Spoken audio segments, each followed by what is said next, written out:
శ్రీకాళహస్తి నియోజకవర్గం Telugu Desam party Janasena BJP ఉమ్మడి అభ్యర్థి బొజ్జల సుధీర్ రెడ్డి ఏర్పేడు మండలం మడిబాక పంచాయతీ నందు తెలుగు మహిళా సాధికార సదస్సు కార్యక్రమంలో పాల్గొనడం జరిగింది. తల్లిదండ్రులను స్మరించుకున్నారు. తన తండ్రి బొజ్జల గోపాలకృష్ణారెడ్డి మహిళలకు చేసిన మేలు గురించి తెలియజేశారు.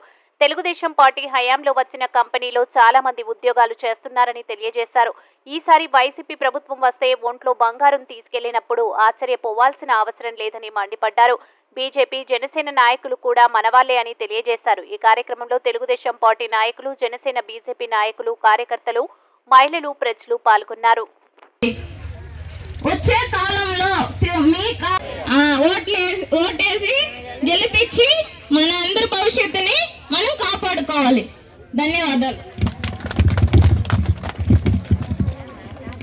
చెప్పలే లేకుంటే నా భార్యను పంపించండి. సరే, అదొక విషయం అయితే అదే ఇద్దరు నమ్మన్నాడు, కానీ ఆమె వేరే పని పెట్టుకుంది, ఇద్దరు నన్ను పంపించింది. మహిళా మీటింగ్ అంటే ఇంక ఆమె వచ్చి బాగుండేది, బాగా కనెక్ట్ అయింది. ఇంకా చూస్తేనేమో ఇక లైట్స్ లేవు, మా అన్నేమో స్పీచ్ ఆపటం లేదు, రాత్రి అవుతా ఉంది. కానీ మా అన్న బ్రహ్మాండంగా ఆయన నేను మాట్లాడేది చెప్దాం అనుకున్నంత అన్ని విషయాలు చాలా చక్కగా చెప్పినాడు. మధ్యలో కరెంటు పోయింది, అది ఎప్పుడు వస్తుందో తెలియదు. ఇవన్నీ కూడా ఈ తికమక మధ్యలో నాకు మైకేయడం జరిగింది. నిజంగానే ఇంతమంది అక్క చెల్లెల్ని ఒక్క చోట చూసిన వెంటనే నా కడుపు నిండిపోయింది. ఎందుకంటే నాన్నగారు బొజ్జల గోపాలకృష్ణారెడ్డి గారు బతుకున్నప్పుడు ఎప్పుడు కూడా ఆయన కాళాశ్రీలో ఒక దగ్గర ఒక ఆడకూతురు ఆయన దగ్గరికి వస్తే ఫస్ట్ ఎంతమంది జనాలు ఉన్నా సరే వాళ్ళు పక్కన పెట్టుకొని ఆమెతో మాట్లాడుకొని ఏం మంచి చెడ్డ కనుక్కొని ఆమె పని చేసి పంపించే వ్యక్తి మా నాయన బొజ్జల గోపాలకృష్ణారెడ్డి గారు. అట్నే మా అమ్మ గురించి 2 మాటలు చెప్పాలి. ఎందుకంటే మహిళా మీటింగ్ కాబట్టి ఈ డయాలసిస్ సెంటర్ పెట్టి బాగా చేసిన ఘనత మా అమ్మగారు. ఈ రోజు చూస్తే అదే డయాలసిస్ సెంటర్ కనీసం ఒక డాక్టర్ కూడా లేకుండా వెలువెల్లాడిపోతుంది, కుక్కలు పందులు తిరిగే రకం. దాని తర్వాత మన మడిబాక ఊర్లో ప్రతి ఇంటికి వెళ్ళా నేను.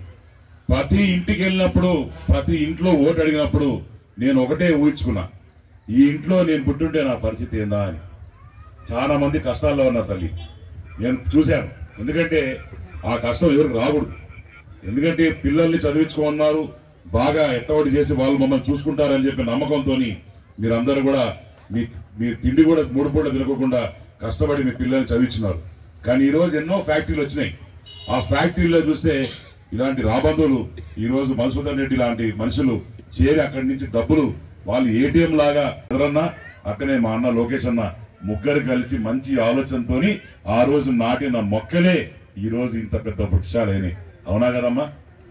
చాలా మంది ఇక్కడి నుంచి డిక్సన్లో పోతున్నారు.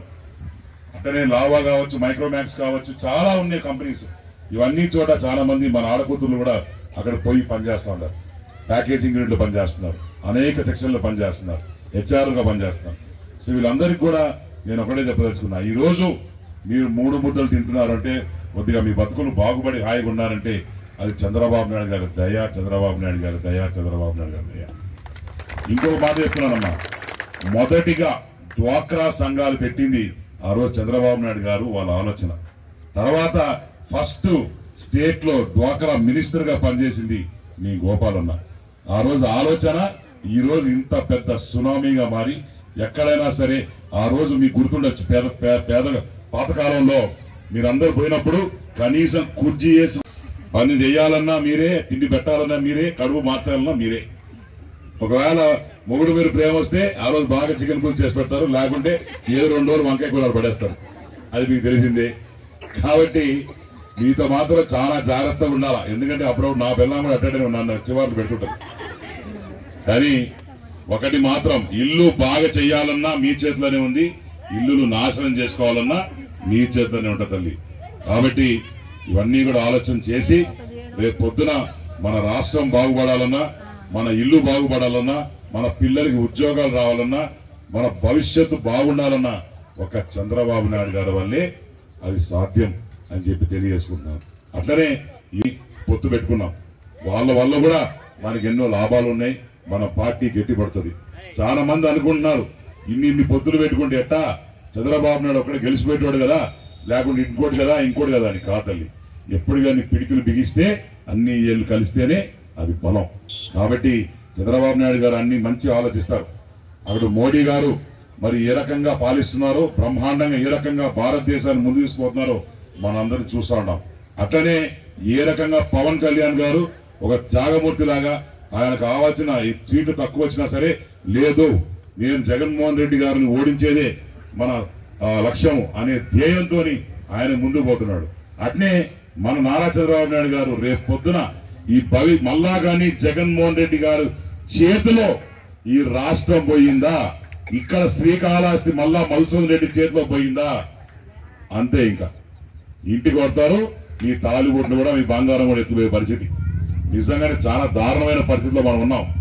తీరా చూస్తే నాకు తెలిసి ఈ 5 సంవత్సరాల నుంచి శివుడు కూడా లేడు. నాకు మొన్ననే పార్వతమ్మ కల్లోకి వచ్చింది. వచ్చే మే 4వ తేదీ మీ శివుడు తిరిగి వస్తున్నాడు మీకు ఆరాశ్రీ అని చెప్పింది. ఎందుకంటే 5 ఏళ్ళు ఆఖరికి ఈ మధుసూదన్ రెడ్డి